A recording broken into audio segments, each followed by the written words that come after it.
Начало видео я хочу попросить вас подписаться на этот канал, так как будет много нового, много интересного и о моделях, которых в принципе еще не было обзоров на просторах СНГ. Будет разнообразный контент с разными моделями от кроссовок, поэтому вы не пожалеете. Подписывайтесь, ставьте лайки, дизлайки, а мы переходим непосредственно к самому обзору. Так, всем привет! Сегодня запишу отзыв, а также видео с кратким обзором уже не совсем новых кроссовок Puma Terence. Ботиночки выполнены вот в таком вот стиле, в черном цвете на белой подошве. Я в них проходил уже более 3 месяцев, и мне есть что о них рассказать. Коробка от них шла вот такая. Тут я подписал по свои красные кроссы. Это 41 размер. Моделька сделана в Китае. Коллекция осень-зима 2020 года. Начнем с материала. Материал здесь натуральный, а именно это замша. И вот я так и не смог определить вот эти вставки. Это под кожу или кожа, но и больше склоняюсь, конечно, что это искусственное. Но, честно говоря, все еще в замешательстве. Простите, что они в таком вот виде. Это, в принципе, я их так уже протер. Просто я в них действительно ходил, и вот в таком-то они виде и остались. Вот после первого сезона носки.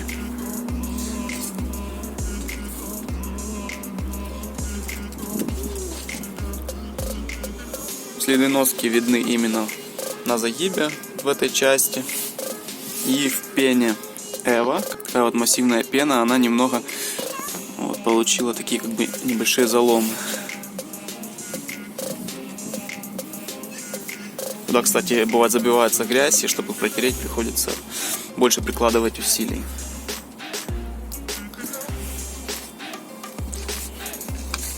Что касается внутренней части, тут небольшие катышки от носков, но тоже вопрос к носкам, а не к материалу внутренней части, поэтому упустим этот момент. Я уже сказал, 41 размер, вообще у меня 42 и 27 сантиметров по стельке идет. Но в данном случае я сделал исключение, потому что я в магазине померил 42, и у меня был слишком большой запас спереди.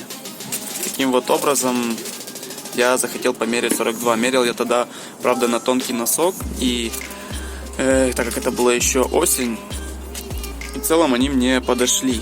Вот. Но когда я одеваю на более теплый носок, вот запас спереди есть, но вот как-то они мне в объеме вот на пальцы немного давит вот эта вот пальцевая коробка.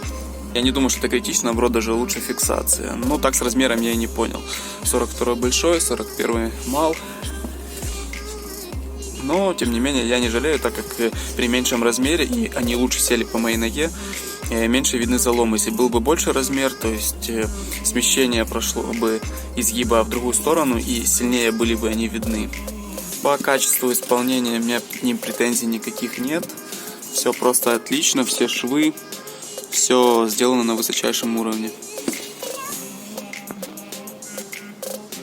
В тот момент, когда я их брал где-то в районе $100. Сейчас они уже стоят там около 70-60. И скоро, причем, я думаю, они уже будут в продаже, и на замену им придут какие-то, может быть, новые. Шнуровался в основном вот такую высоту. Больше я не брал, не видел смысла, потому что я люблю вообще, в принципе, в обувь быстро влезать. То есть без шнуровки. Но иногда мог и затягивать, чтобы была лучше фиксация. Опять же, все это еще зависело от носков. Если теплая погода, я под тонкие носки приходилось сильнее шнуровать. Под более плотные, в принципе, уже не так. Протектор. Ну, никак практически не истерся. Потому что здесь терморезина. Она вот такая вот толстая. В пятке она еще выполнена вот под такую елочку, крестики, квадратики. Все это дело, в принципе, свою функцию выполняет, но все же есть такие моменты, как, например, на льду, все же не самые они цепкие, потому что бывает, ноги ехали. Но тоже зависело от покрытия, опять же таки. Возможно, при морозе дубела терморезина, и из-за этого они как бы проскальзывали. По морозостойкости, опять же, это все дело такое индивидуальное, производитель никак не заявляет, сколько они держат, но вот по моим ощущениям, мне вот примерно, наверное, при минус 5, минус 8 уже было некомфортно. Если куда-то перебежать, там выйти, грубо говоря, там в магазин, особенно если там с машины, то в принципе нормально. Если же долго зависать и стоять на морозе, то, конечно, эта модель уже не подойдет. Хотя, учитывая то, что я замерзал в такой вот мороз в них, я видел ребят, которые, в сетке, кроссовки на сетке летние, они в них, получается, ходили и не чувствовали при этом никакого дискомфорта. И это для меня как бы под большим вопросом. То есть, если вы не мерзнете, в принципе, вам будет и хватать. Если вы не будете, конечно, стоять где-то там на морозе, на улице. Потому что все-таки, я считаю, что это на теплую зиму модель. Но вот эта зима конкретно была уже более морозная. И в целом, их более чем хватало, как для меня. Потому что я как-то, в принципе-то, на улице не задерживаюсь надолго. Ненормально. Кстати, почему они не такие морозостойкие? Здесь вот стоит что-то типа уплотнения, но по факту вот эти вот части, они все очень тонкие. Здесь получается сам материал верха, и второй слой изнутри это обычный там мягкий материал, текстиль, который в принципе уже не держит так мороз, как необходимо. Нам можно спасаться теплым носком или покупать какие-то вкладыши меховые, можно так их усилить, конечно. Что меня смущало в первую очередь, когда я купил, заломы быстро очень появились, только они вот сейчас немножко усугубились. Кроме них, вот задняя вставка, вот она тонкая вот именно вот в этой части снутри. Но при этом она очень тонкая. Текстиль, я боялся, что я порву его в первую очередь. Но, несмотря на то, что бывало, я слабо шнуровал и пятка ерзала, все нормально. При этом носки, как можно видеть, у меня были разные, и не самые качественные, оригинальные. И они как бы повреждают вот эту вот подкладку за счет этих всех катышек. Посмотрим, что внутри. Вот так вот выглядят они внутри. Немного буквы, конечно, на стелечке стерлись. Это нормально вполне.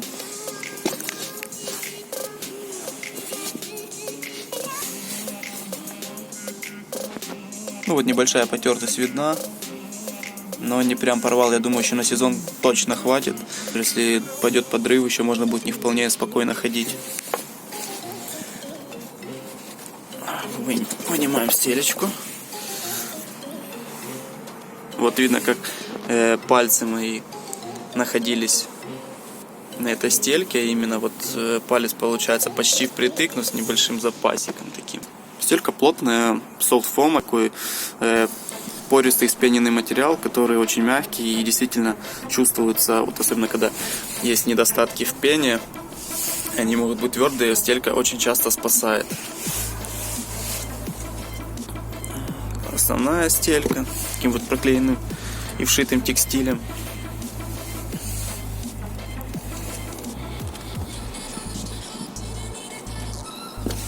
При надавливании такая упругая, со стелькой, я же говорю, не очень мягкие. Внутри вот при надавливании текстильный материал.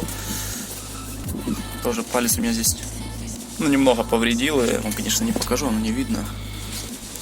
Немножко исцарапал палец, это вполне нормально. Я не скажу, что палец вылезет, так как это почти нереально с таким-то материалом спереди. Что я могу сказать? Могу рекомендовать их на зиму, не сильно холодную. Не сильно холодную, если вы выскакиваете куда-то перебежками, прибегаете. Вот очень такая ноская, в принципе, модель, на мой взгляд, которая хорошо себя показала. Теперь давайте я их примерю.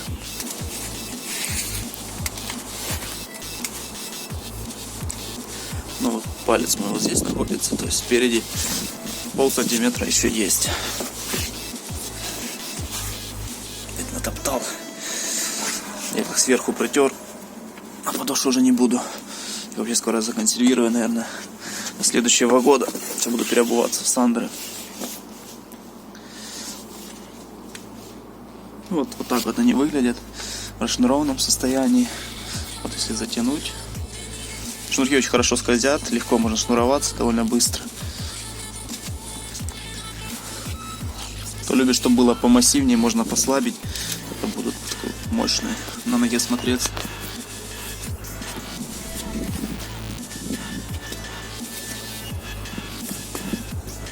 подходят они под спортивные штаны, под джинсы, под разный стиль. Очень мягкие.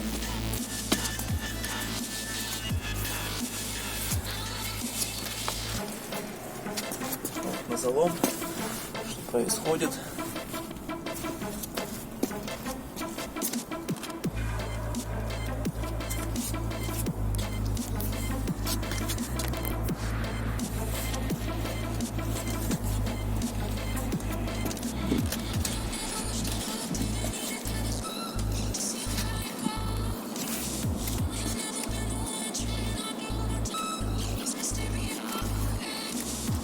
Очень удобно уже, как я сказал. Очень приятный верхний вот этот вот кант, который очень хорошо наполнен каким-то там материалом, скорее всего, поролон. Действительно приятно.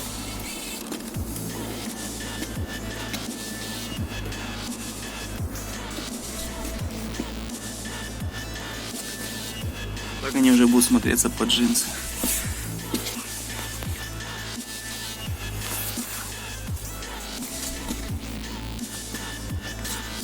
Ну, кроме того, здесь и цвет такой подходящий, черный с белым, выглядит более солидно и круто. Поэтому вопрос с вещами, подходит, не подходит, можно сразу смело отбросить.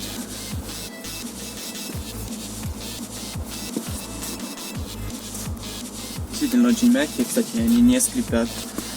Эта модель полномерная. Но если честно, вот, если я бы взял даже 42 размер, я не думаю, что бы сильно промахнулся, я бы тоже ходил и кайфовал от них. Вот, поэтому ни в коем случае не берите на размер меньше, чтобы я вас не завел в заблуждение.